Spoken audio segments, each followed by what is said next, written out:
beleza? Para honra e glória do nosso Senhor Cristo, estamos hoje no dia 32 de 365 dias com o Senhor, no ano agora 2026, para honra e glória do nosso Senhor Cristo. E vamos continuar aqui o livro de Números, para honra e glória do nosso Senhor Cristo, Números capítulo 8. E aproveitando que você está aqui, já vou continuar a mensagem, né? Se inscreve aqui agora, nesse exato momento, para que amanhã você receba o dia 32, né? O vídeo de amanhã, do dia 32, aliás, do dia 33, para honra e glória do nosso Senhor Cristo, porque hoje é o dia 32. E se inscreve aqui para amanhã, dia 33, você receber a notificação de amanhã. E curte aqui, porque assim, o reino do Senhor, ele é sobre você até chegar em você. Mas a partir do momento que ele chegou em você, ele já não é mais sobre você, é sobre o próximo. Então assim, pensa no próximo. Pensa em Cristo, pensa no Evangelho e curte aqui para que esse vídeo e Cristo e Jesus e a lei do Senhor ele chegue em mais vidas, mais pessoas, mais famílias, mais almas para a honra e glória do nosso Senhor Cristo. Vamos lá, por causa do horário. Números capítulo 8, para a honra e glória do nosso Senhor Cristo. A preparação das lâmpadas do candelabro. Números capítulo 8, versículo 1. Disse também o Senhor a Moisés: diga o seguinte a Arão: quando você preparar as 7 lâmpadas, essas deverão iluminar a área da frente do candelabro. Arão assim fez. Dispôs as lâmpadas de modo que estivessem voltadas para a frente do candelabro, como o Senhor tinha ordenado a Moisés. O candelabro foi feito de ouro batido, do pedestal às flores, conforme o modelo que o Senhor tinha mostrado a Moisés. A consagração dos levitas. O Senhor disse a Moisés: separe os levitas do meio dos israelitas e purifique-os.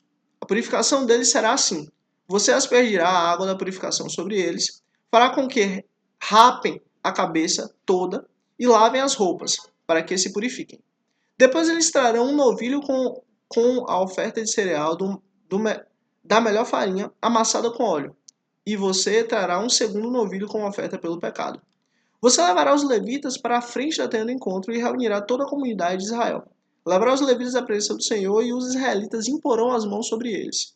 Arão apresentará os levitas ao Senhor como oferta ritualmente movida da parte dos israelitas. Eles serão dedicados ao trabalho do Senhor. E aí você vê, todo ritual de apresentação, né, algo a Deus, Deus deixa claro isso. Serão dedicados, serão consagrados.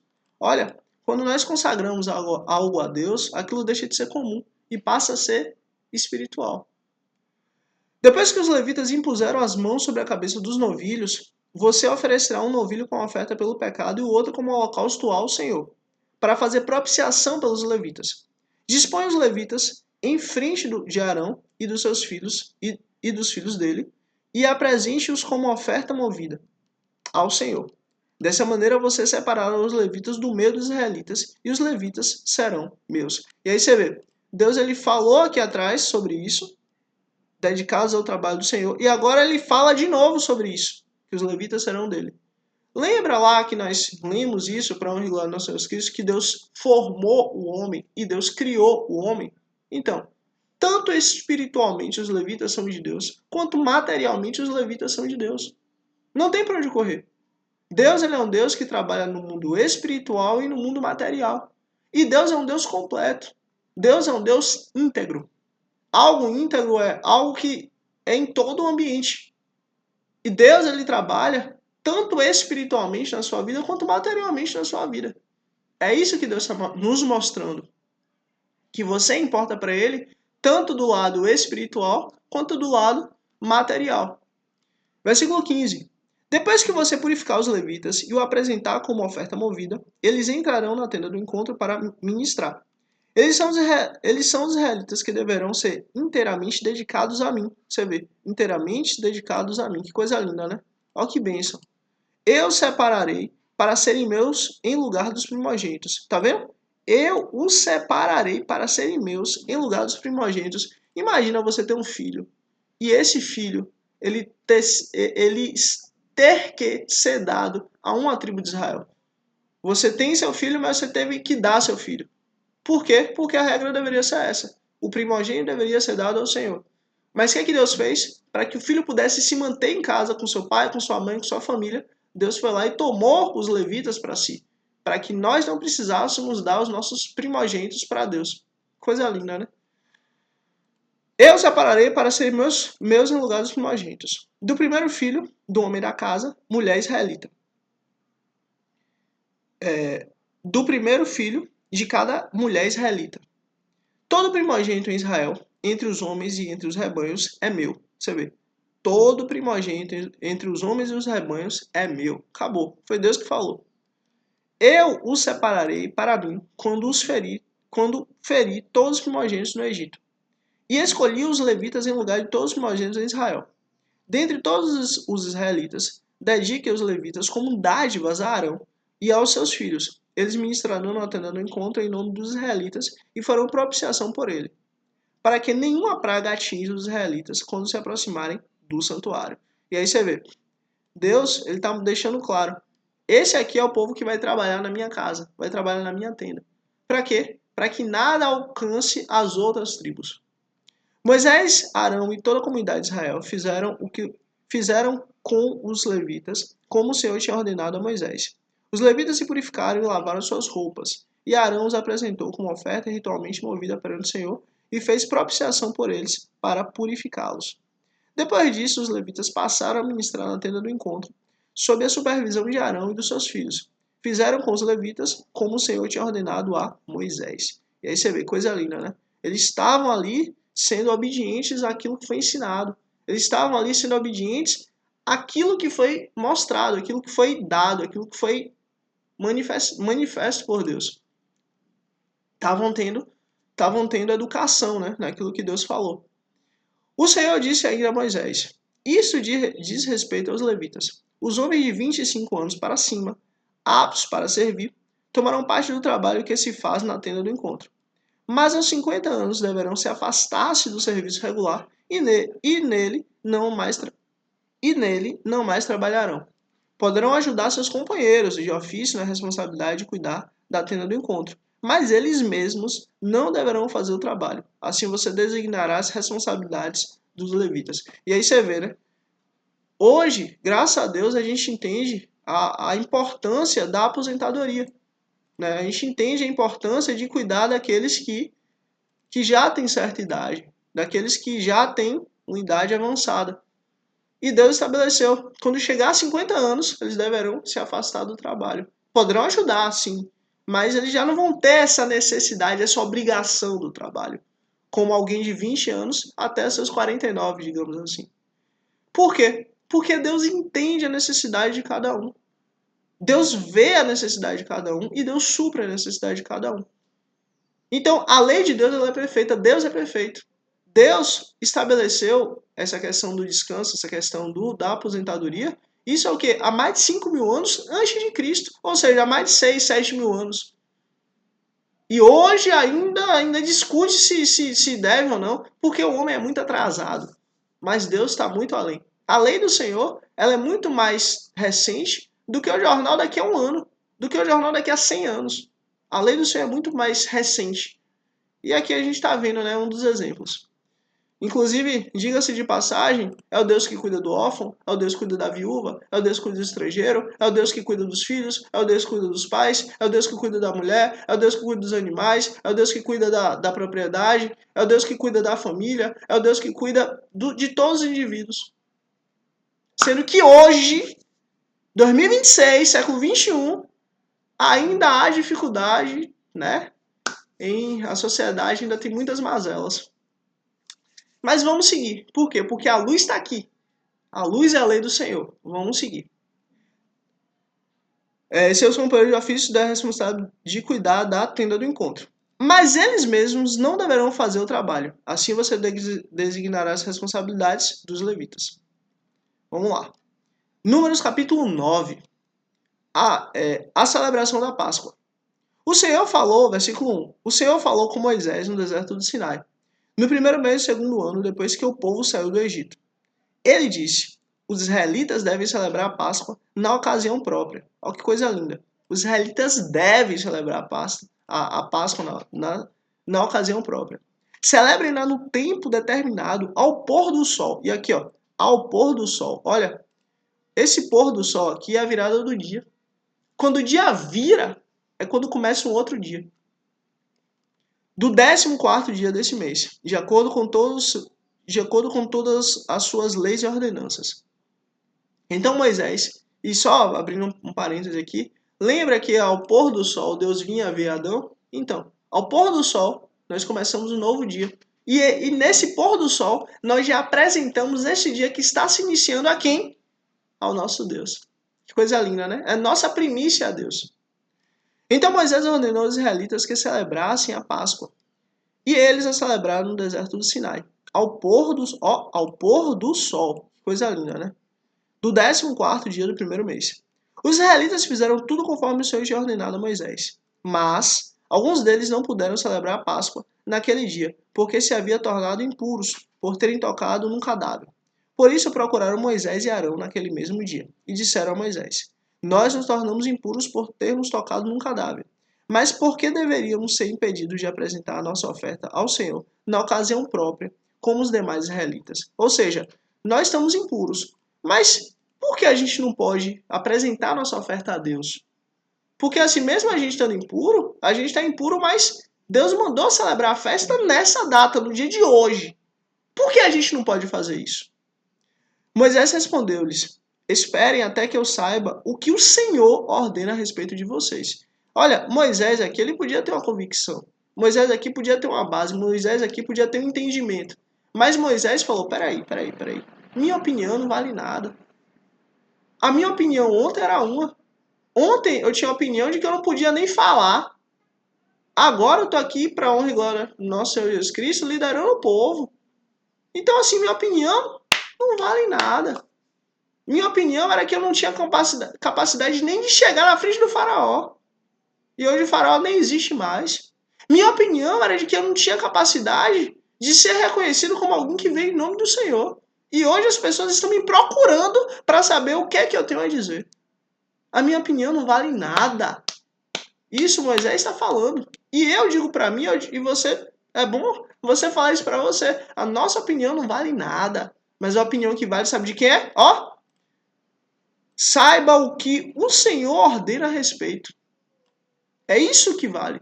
É o que o Senhor diz. É a opinião de Deus. É a opinião que Deus tem e que Deus estabeleceu. A opinião dada por Deus, a opinião dada pelo Senhor. Isso que vale. É isso que é importante. Minha opinião, sua opinião, a gente muda. Todos os dias a gente está mudando. Agora, a opinião de Deus, essa não muda nunca.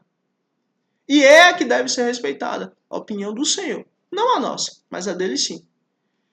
Então o Senhor disse a Moisés: Diga o seguinte aos israelitas: Quando algum de vocês ou dos seus descendentes se tornarem impuro por tocar algum cadáver, ou estiver distante por algum motivo de viagem, ainda assim poderá celebrar a Páscoa do Senhor. Deverão celebrá-la no 14º dia do segundo mês, ao pôr do sol. Comerão todo cordeiro com pães sem fermento e com ervas amargas. Não deixarão sobrar nada até o amanhecer e não quebrarão nenhum osso do cordeiro. Isso aqui é fundamental. Por quê? Porque aqui é Jesus. Jesus não teve nenhum osso dele quebrado. Para quê? Para provar que ele é o cordeiro de Deus que tira o pecado do mundo. Quando a celebrarem, obedeçam a todas as leis da Páscoa. Se porém um homem estiver puro e não estiver distante por motivo de viagem, e ainda assim não celebrar a Páscoa, ele será eliminado do meio do seu povo, porque não apresentou a oferta do Senhor na ocasião própria. Ele sofrerá as consequências do seu pecado. Ou seja, vocês vão poder oferecer o sacrifício ao Senhor na data própria. E se acontecer de vocês estarem longe por algum motivo de viagem, vocês vão também poder oferecer o sacrifício ao Senhor. Por quê? Porque é a data própria. Ponto. Um estrangeiro residente entre vocês, que queira celebrar a Páscoa do Senhor, deverá fazê-lo de acordo com as leis e ordenanças da Páscoa. Vocês terão as mesmas leis para o estrangeiro e para o natural da terra. Olha, isso aqui eu acho muito lindo. Vocês terão as mesmas leis para o estrangeiro e para o natural da terra. Deus não tem distinção com ninguém. Deus não faz distinção de ninguém. Você para Deus é igual a todos os outros. Deus olha para a humanidade do mesmo jeito para todos e vê que todos nós carecemos da graça de Cristo. É isso que o Senhor está nos mostrando, é isso que o Senhor está dizendo, é isso que nós estamos lendo aqui. Vocês terão as mesmas leis para o estrangeiro e para o natural da terra. Acabou. Vocês estão debaixo do mesmo jugo, da mesma necessidade de buscar a Deus. Por isso que mais uma vez eu vou dizer, para honra e glória do nosso Jesus Cristo, não existe o seu pecado, o meu maior que o meu pecado maior que o seu pecado maior que o meu pecado. Não existe isso. Não existe isso. Deus olha para mim, para você e nos vê pecadores. Ele reconhece o nosso pecado. Mas justamente por causa do nosso pecado, ele nos dá a Cristo. Para que por causa de Cristo, nós sejamos religados a Ele. Acabou. Então, independente do seu pecado, independente do meu pecado, busquemos a Cristo. Por quê? Porque Ele é que importa. Acabou. Se queremos paz com Deus, busquemos a Deus através de Cristo. Acabou. E temos vida. Vamos continuar por causa do horário. A nuvem sobre o tabernáculo. No dia em que foi armado o tabernáculo, a tenda que guarda as tábuas da aliança, a nuvem o cobriu. Desde o entardecer até o amanhecer, a nuvem por cima do tabernáculo tinha aparência de fogo. Olha que coisa linda. A nuvem tinha aparência de fogo. Era assim que sempre acontecia. De dia a nuvem o cobria e de noite tinha aparência de fogo. Sempre que a nuvem se levantava de cima da tenda, os israelitas partiam. No lugar em que a nuvem descia, ali acampavam. Conforme a ordem do Senhor, os israelitas partiam, e conforme a ordem do Senhor, acampavam. Enquanto a nuvem estivesse por cima do tabernáculo, eles permaneciam acampados. Quando a nuvem ficava sobre o tabernáculo por muito tempo, os israelitas cumpriam as suas responsabilidades com o Senhor e não partiam. Às vezes as nuvens ficavam sobre o tabernáculo poucos dias. Conforme a ordem do Senhor, eles acampavam.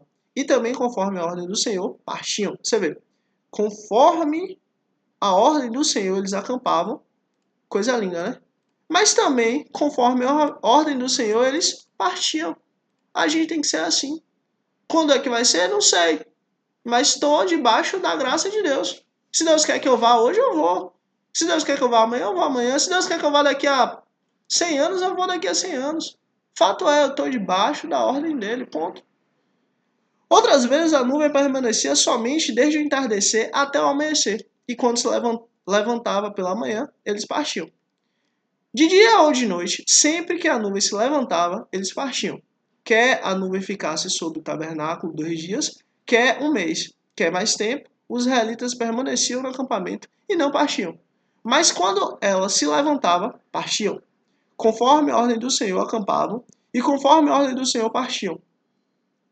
Você vê coisa linda, né? Eram totalmente submissos a Deus. Que coisa linda, que coisa linda, que coisa linda. Sejamos totalmente submissos ao nosso Deus. Sejamos totalmente submissos a quem Deus é. Sejamos totalmente submissos ao nosso Deus Criador dos céus e da terra, que nos deu a Cristo Jesus.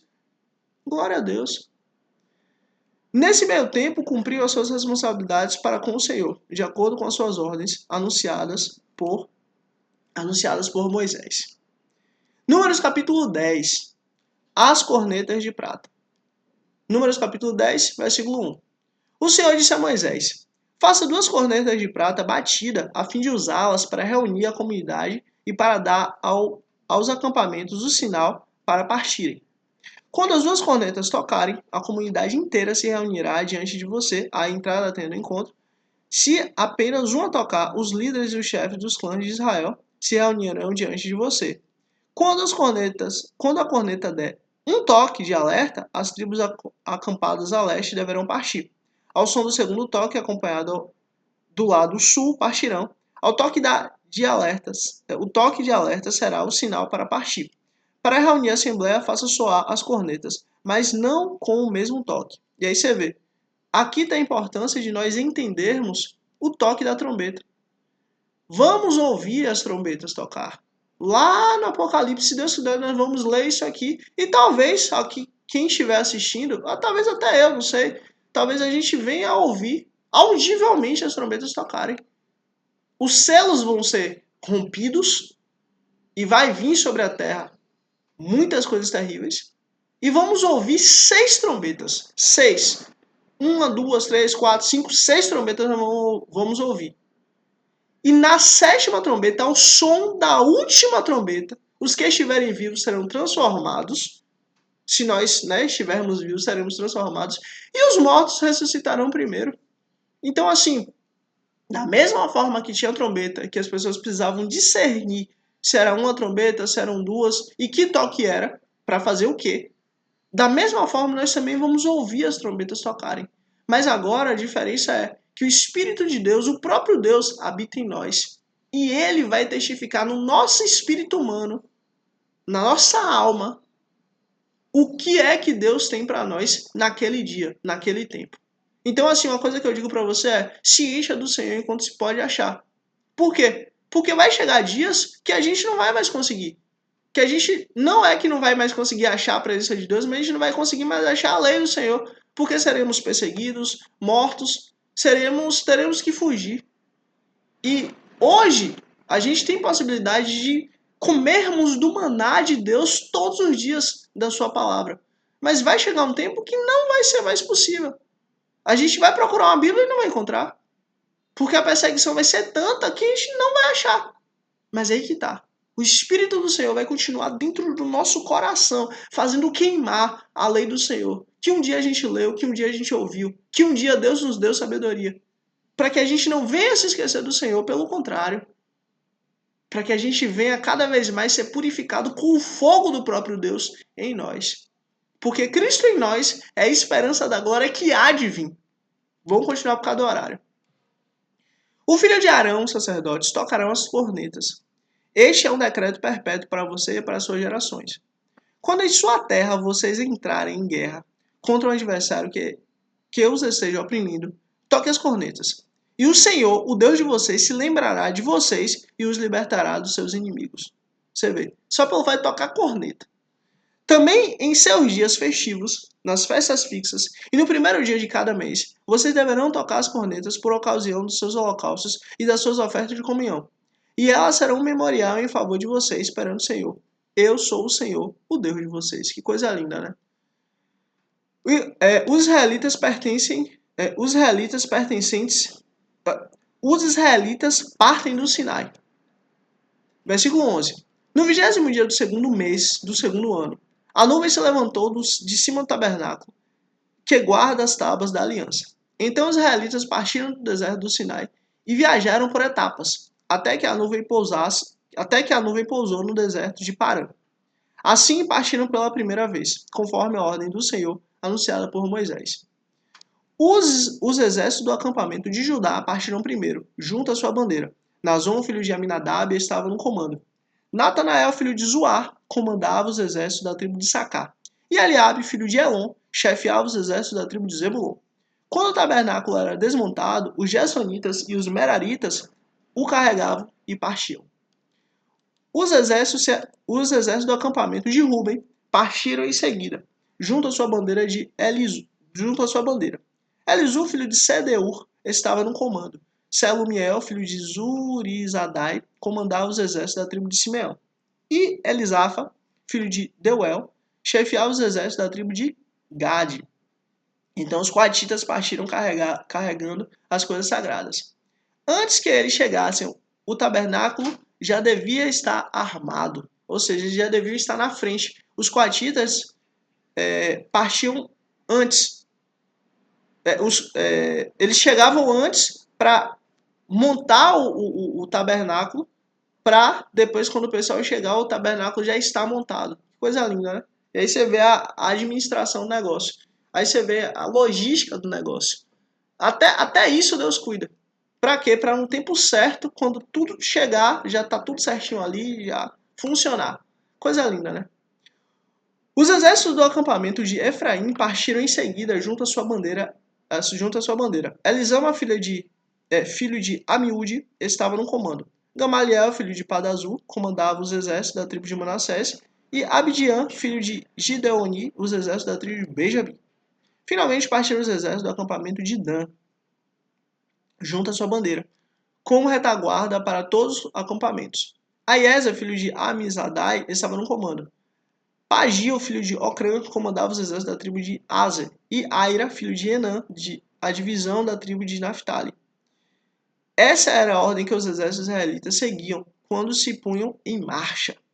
Então Moisés disse a Obade, filho do midianita Reuel, sogro de Moisés. Estamos partindo para o lugar a respeito do qual o Senhor te disse, eu darei a vocês. Venha conosco e o trataremos bem, pois o Senhor prometeu boas coisas para Israel. Ele respondeu, não irei. Voltarei para minha terra e para o meu povo. Moisés, porém, disse, por favor, não nos deixe. Você sabe onde devemos acampar no deserto e pode ser o nosso guia. Se vier conosco, partilharemos com você todas as coisas boas que o Senhor nos der. Então eles partiram do monte do Senhor e viajaram 3 dias. A arca da aliança do Senhor foi à frente deles, durante aqueles 3 dias, para encontrar um lugar para descansarem. A nuvem do Senhor estava sobre eles, de dia, sempre que partiam de um acampamento. Sempre que a arca partia, Moisés dizia, levante-se, ó Senhor, sejam espalhados os seus inimigos, e fujam de diante de ti os seus adversários. Sempre que a arca parava, ele dizia, volte, ó Senhor, para os incontáveis milhares de Israel. Que coisa linda, né? Moisés entendia que ali era um símbolo da graça de Deus, um símbolo da glória de Deus, um símbolo da presença de Deus. Por quê? Porque Moisés não queria o benefício da presença de Deus, mas Moisés queria a presença de Deus. Porque uma coisa é você ter o benefício da pessoa, outra coisa é você ter a presença da pessoa. Moisés queria a pessoa. Moisés queria Deus. Moisés queria que Deus estivesse com ele, no meio do povo dele. Moisés queria que o Deus estivesse no meio do povo dele. A bênção dele é boa? É boa. Mas o que importa é a presença. Vamos continuar. Números capítulo 11. O fogo da ira do Senhor. Versículo 1.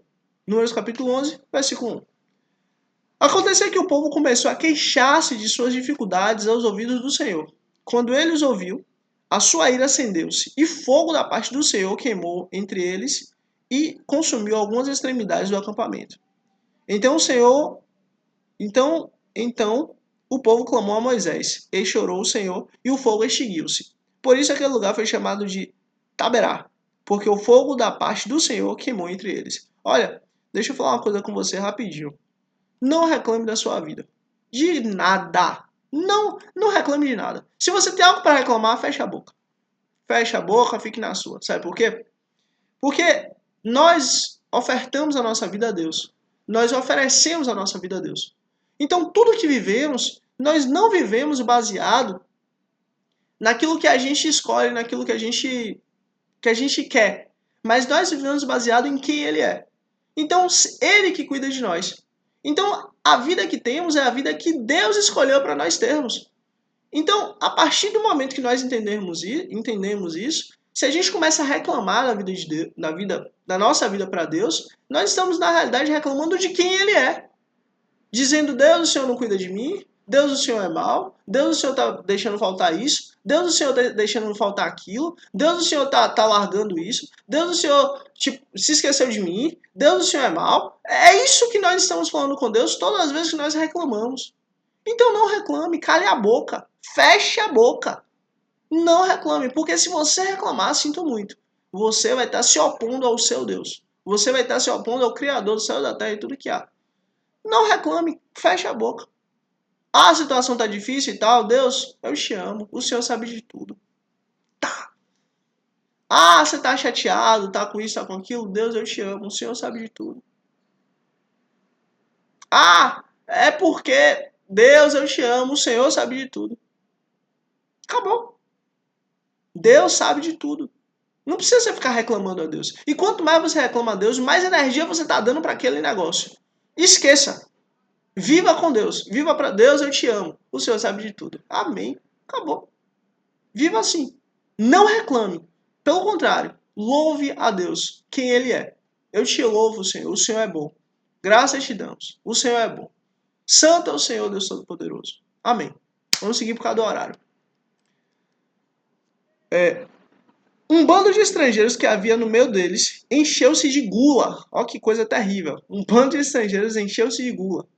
E até os próprios israelitas tornaram a se queixar e diziam, se tivéssemos carne para comer, nós nos lembramos dos peixes que comíamos de graça. no Egito. E também dos pepinos, das melancias, dos alhos porós, das cebolas e dos alhos. Mas agora perdemos o apetite.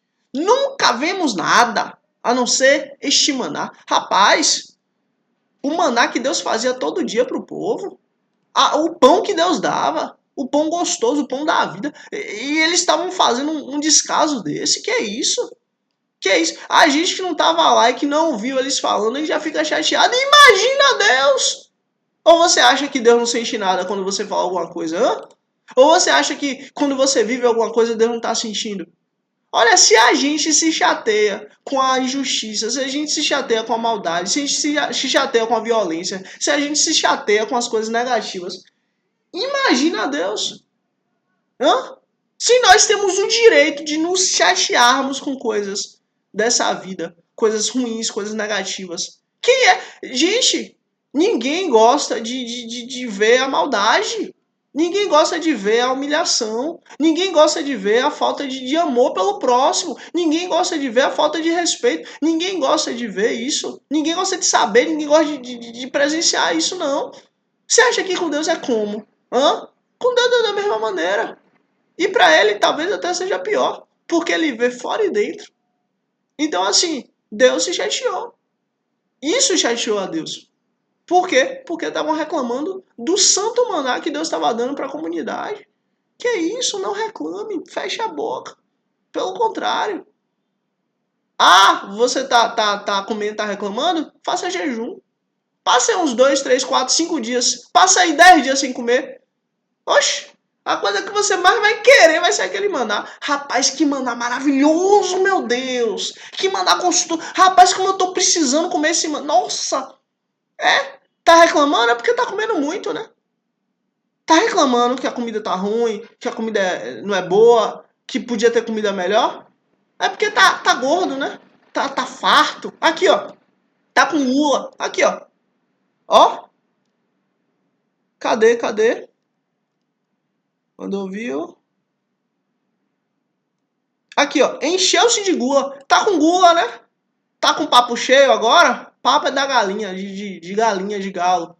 Encheu a barriga? Agora tá enjoado de comer, né? Pronto. Fica aí uns 2, 3, 4, 5, uns 10 dias sem comer. Fica aí uns 10 dias sem comer. Eu quero ver se a coisa que você mais vai querer não vai ser o maná. Olha, não reclame de barriga cheia. E não reclame de barriga vazia. Não reclame. Pelo contrário, louve a Deus. Ele já fez tudo por nós. O maná era como semente de coentro e tinha aparência de resina. O povo saía recolhendo o maná nas redondezas e o moía no moinho manual ou socavam num pilão. Depois cozinhava o maná e com ele fazia bolos. Ó, que maravilha! Nossa, você é doido. Bolo é uma maravilha. Eu amo comer bolo. Aí, fazia bolos. Ó, que coisa maravilhosa. Tinha gosto de bolo amassado com azeite de oliva. Nossa, que coisa boa. Quando o orvalho caía sobre o acampamento à noite, também caía o maná. Ó, que coisa linda, meu Deus. Você está reclamando da comida? O santo pão que Deus está nos dando? O santo pão que Deus está nos dando todo dia? Pronto, fique sem comer. Seu guloso. Fique sem comer. Fecha a boca, guloso.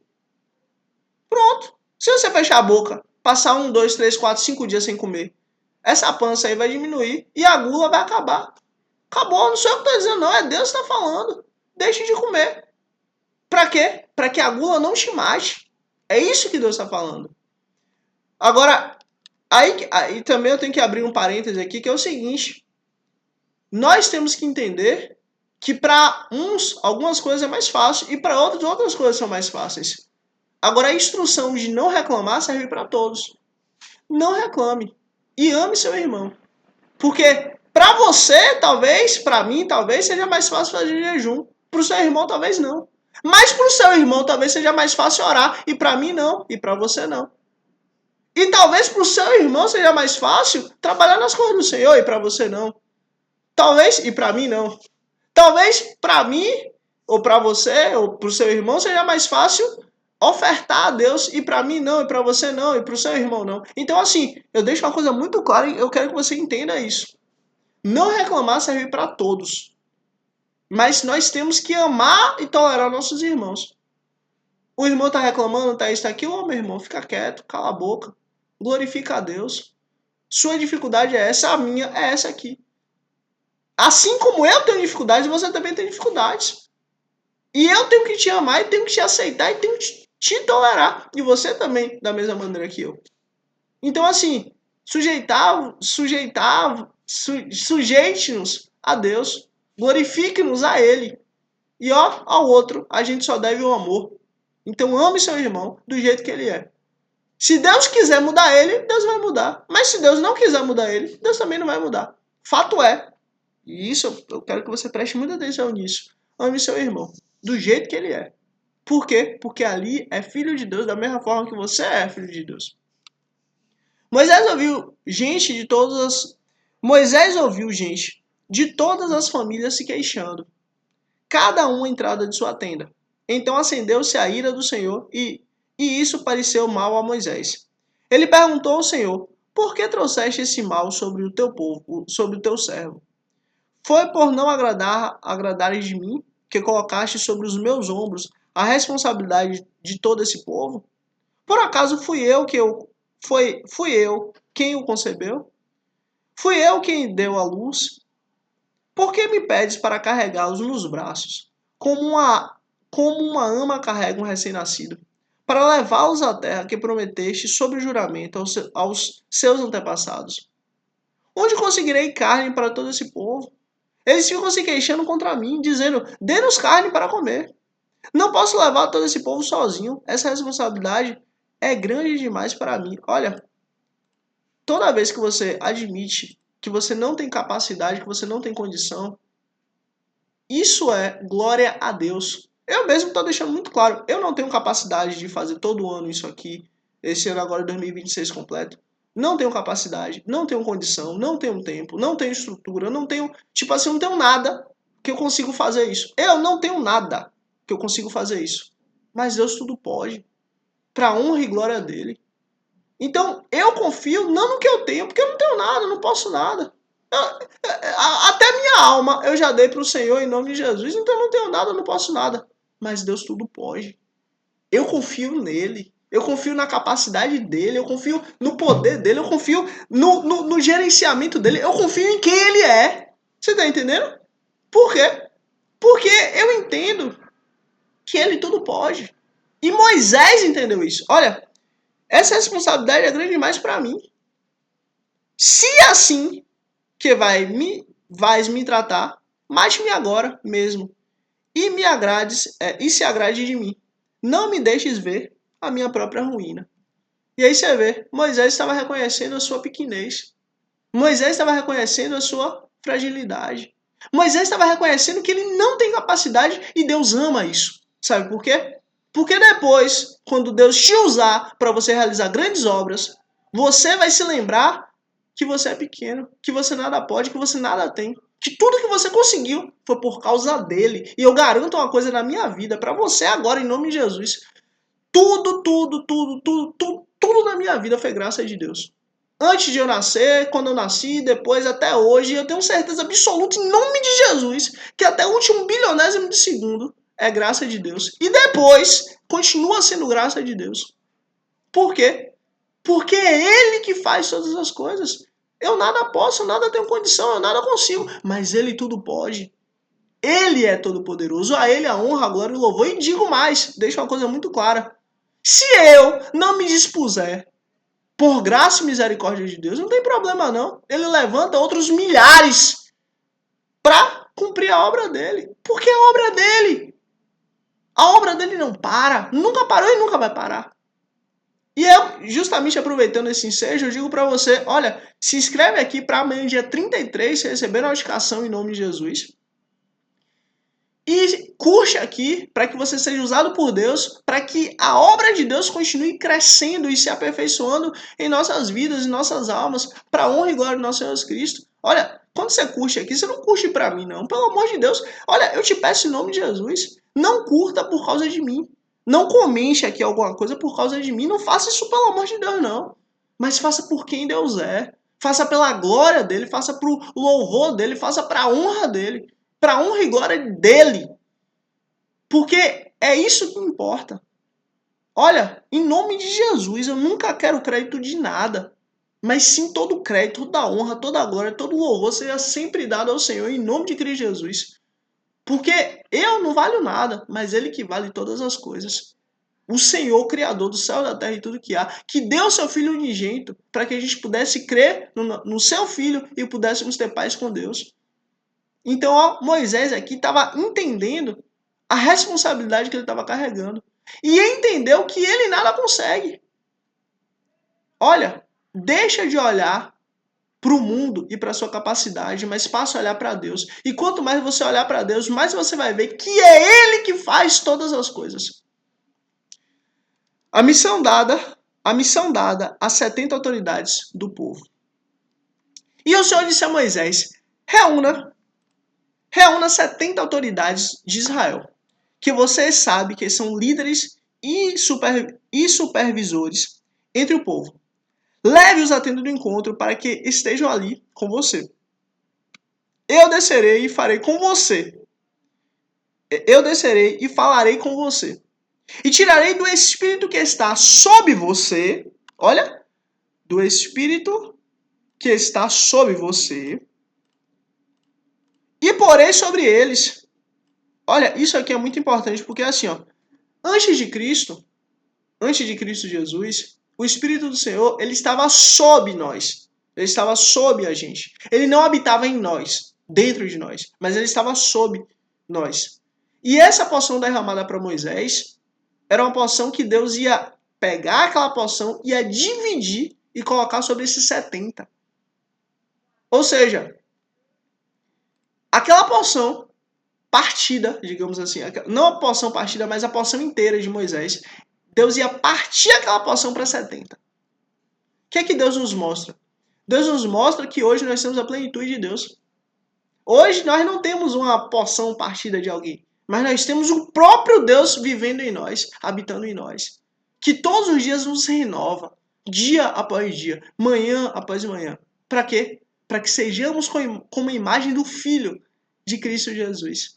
O justo ele é como a luz da aurora, que brilha, brilha, brilha, brilha, brilha, até ser o dia perfeito. E assim é. Cristo em nós nos renova todos os dias. Eles os ajudarão na árdua responsabilidade de conduzir o povo, de modo que você não tenha que assumir tudo sozinho. Isso aqui é uma bênção porque assim, ó, Deus, ele nunca deixa a gente abandonado. E Deus sabia que nesse momento, de fato, Moisés precisava de pessoas perto dele. Moisés estava em uma necessidade muito grande e Deus viu e conhecia. Por isso que eu digo para você, olha, não reclame da sua vida. Sabe por quê? Porque Deus conhece, Deus vê. Olha, tem coisas tem coisa na nossa vida que a gente nunca falou, mas Deus conhece. E se for da vontade dele, ele vai, ó, e muda e transforma e acabou. E talvez ninguém nunca nem saiba, talvez ninguém nunca nem sonhe. Mas fato é, ele sabe, ele conhece. E é o que importa. Então, ó, se alegre com o Senhor, se alegre pelo Evangelho, se alegre por sua lei, se alegre por Cristo, porque é isso que vale. Diga ao povo, consagrem-se para amanhã, pois vocês comerão carne. Glória a Deus, ó. Vocês comerão carne. O Senhor os ouviu quando se queixaram a ele, dizendo, se tivéssemos carne para comer. Estávamos melhor no Egito. Agora o Senhor lhes dará carne, e vocês a comerão. Vocês não comerão carne apenas um dia, ou 2, ou 5, ou 10, ou 20, mas um mês inteiro, até que lhes saia a carne pelo nariz e vocês tenham nojo dela, porque rejeitaram o Senhor, que está no meio de vocês, e se queixaram a ele dizendo, por que saímos do Egito? Você vê, sempre que nós nos queixamos a Deus e reclamamos a Deus, nós, querendo ou não, colocamos o nosso tempo, a nossa prioridade, a nossa vontade acima do plano dele. Ou queremos assim fazer. Não faça isso, não. Deus tem um plano. Respeite o plano de Deus. Respeite o tempo de Deus. Respeite o que ele tem feito, o propósito dele. Respeite. Ah, o maná tá ruim, isso, aquilo, outro. Passe aí você. Passe aí. 1, 2, 3 dias sem comer. A coisa que você mais vai ter vontade vai ser comer o maná. Ah, tô enjoado. Pronto, passe aí 1, 2, 3 dias sem comer. A coisa que você mais vai ter vontade é comer o maná. Mas ó, você trate sua língua. Você trate você. Não fique tentando levar suas reclamações e queixas e insatisfações para Deus, sabe por quê? Porque ele tem um projeto e um plano. E o projeto e o plano dele é perfeito. E ó, o projeto e o plano dele envolve você comer o melhor dessa terra. Justamente na terra que Deus te deu, que mana leite e mel. Então, ó, para de reclamar. Domine a si mesmo. E ó, continue com o Senhor. Versículo 21. Disse, porém, Moisés: Aqui estou eu, no meio de 600.000 homens em pé. E desses, darei a eles carne para comer durante o mês inteiro. Olha, quem já alimentou outras pessoas sabe a dificuldade que é. Não é uma tarefa fácil, não.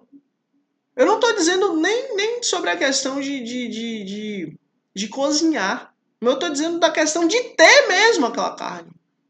É muita carne, muita gente. E dar essa carne, essa quantidade de carne, por um mês inteiro?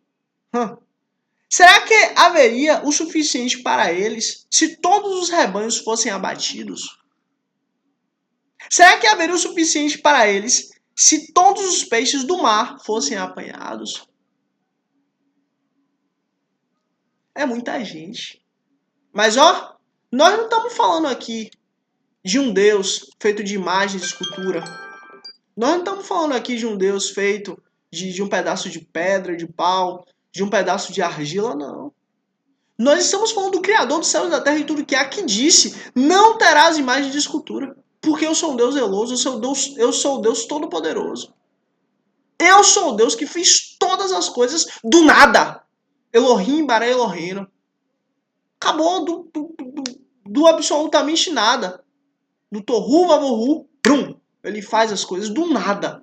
Ele vai lá e faz. Mesmo tendo toda a destruição e tudo mais, ele faz. Ou melhor, depois o pecado entrando e tendo toda a destruição, ele faz. Ele faz, ele refaz, ele tem a capacidade de fazer as coisas do nada. É isso. Esse é o Deus que nós estamos falando. O Senhor respondeu a Moisés. Agora presta atenção porque a resposta de Deus vem. E quando vem, é poderosa.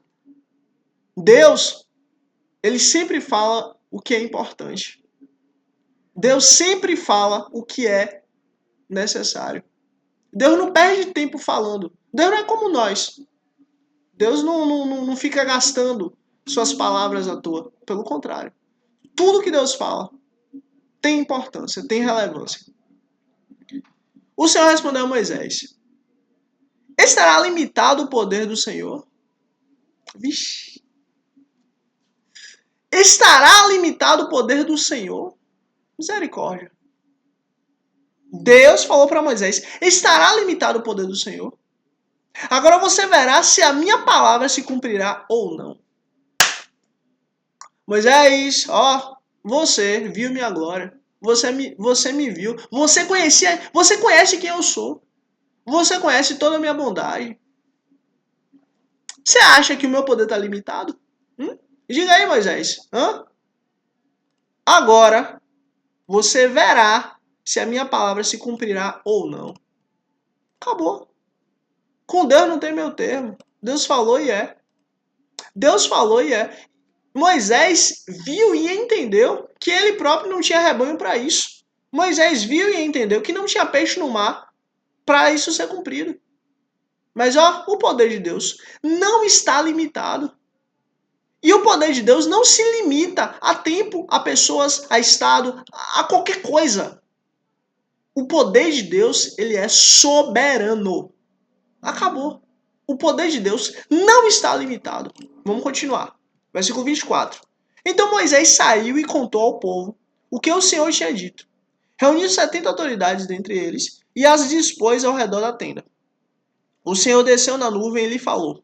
E tirou do Espírito que estava sobre Moisés e pôs sobre as 70 autoridades. Quando o Espírito veio sobre elas, profetizaram, mas depois nunca mais tornaram a fazê-la. Olha, profetizar aqui é declarar a lei do Senhor, declarar os estatutos do Senhor, declarar aquilo que Deus estabeleceu para a humanidade, declarar aquilo que Deus colocou no coração de Moisés e trouxe ao povo, declarar as palavras de Deus à humanidade. Profetizar sempre está ligado a transmitir, a expor aquilo que Deus colocou no coração. Profetizar sempre está ligado a levar a palavra de Deus. Entretanto, dois, chamados Eldade e Medade, tinham ficado no acampamento. Ambos estavam na lista das autoridades, mas não tinham ido para a tenda. O Espírito também veio sobre eles e profetizaram no acampamento. Então um certo jovem correu e contou a Moisés: Eldade e Beldade estão profetizando no acampamento. Josué, filho de Nun, que desde jovem era auxiliar de Moisés, interferiu e disse: Moisés, meu senhor, proíba-os. Mas Moisés respondeu: Você está com ciúmes por mim? Quem dera todo o povo do Senhor fosse profeta, e que o Senhor pusesse seu espírito sobre eles. Olha, isso aqui Moisés não estava sabendo, quer dizer, Moisés estava falando baseado no que tinha acontecido. Mas aqui Moisés estava sendo usado pelo próprio Deus para poder profetizar o que nos últimos tempos nós havíamos e vamos haver de ver. O Espírito do Senhor sobre toda a carne. Todos profetizando o Senhor, o reino do Senhor, o evangelho do Senhor. Olha a gente aqui, para honra e glória do nosso Senhor Jesus Cristo, falando sobre Deus, falando sobre o Senhor, falando quem Ele é, falando o que Ele fez por nós. E olha a gente aqui. Olha nós aqui. Ou você acha que eu estou aqui sozinho? Não. Você aqui assistindo, literalmente você está também, de certa maneira, ajudando isso. Ajudando o reino do Senhor, ajudando a levar o evangelho. Você curtindo também está fazendo isso. Também está auxiliando levar o reino dos céus para frente. Você comentando aí também está ajudando para honra e glória do nosso Jesus Cristo. Olha nós aqui. Depois de quê? Depois de 5, 6, 7 mil anos. Olha nós aqui. Por quê? Porque toda honra, toda glória, todo louvor é dele. O Espírito está sobre o Senhor. O Espírito do Senhor está sobre nós hoje. E o Espírito do Senhor não para. O Senhor não para de trabalhar sobre nós. Então Moisés e as autoridades de Israel voltaram para o acampamento. O Senhor envia codornizes. Depois disso veio um vento da parte do Senhor. Você vê, um vento da parte do Senhor. Olha, se Deus quiser mudar a sua vida, se Deus quiser mudar seu estado, se Deus quiser mudar o que você vive, Ele pode fazer isso do dia para a noite. Assim, ó, acabou. A única coisa que eu te peço é, continue firme com o Senhor. Continue firme com o Senhor. Continue firme com o Senhor. Acabou.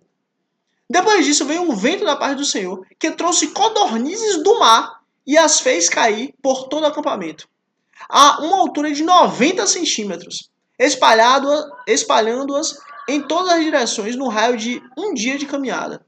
Durante todo aquele dia e aquela noite e durante todo o dia seguinte, o povo saiu e recolheu codornizes. Ninguém recolheu menos de 10 barris. Então eles as estenderam para secar ao redor de todo o acampamento. Mas enquanto a carne ainda estava entre os seus dentes, e antes que as ingerissem, a ira do Senhor acendeu-se contra o povo, e ele o feriu com a praga terrível. Por isso o lugar foi chamado de Kibroth Hatavá, porque ali foram enterrados os que tinham sido dominados pela gula. De Kibroth Hatavá, o povo partiu para Azerote, e lá ficou. E para honra e glória do nosso Jesus Cristo, esse foi o nosso dia 32 de 365 dias, agora no 2026, com o Senhor, para honra e glória do nosso Jesus Cristo. E é isso. Jesus é bom, cuida de nós o tempo todo. Mais uma vez, agradeço a Deus em nome de Jesus. Agradecemos ao Senhor em nome de Jesus por sua lei maravilhosa em nome de Jesus.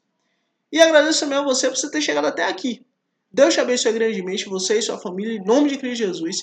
Se inscreve aqui para amanhã, dia 33, você receber a notificação de amanhã, em nome de Jesus. E curte aqui. Curte aqui para que você seja instrumento de Deus para levar o reino de Deus para mais vidas, mais famílias, mais almas. E o Senhor se alegrar para a honra e glória do nosso Senhor Jesus Cristo. E é isso. Até amanhã, dia 33, em nome de Cristo Jesus. Deus te abençoe grandemente, em nome de Jesus. Amém.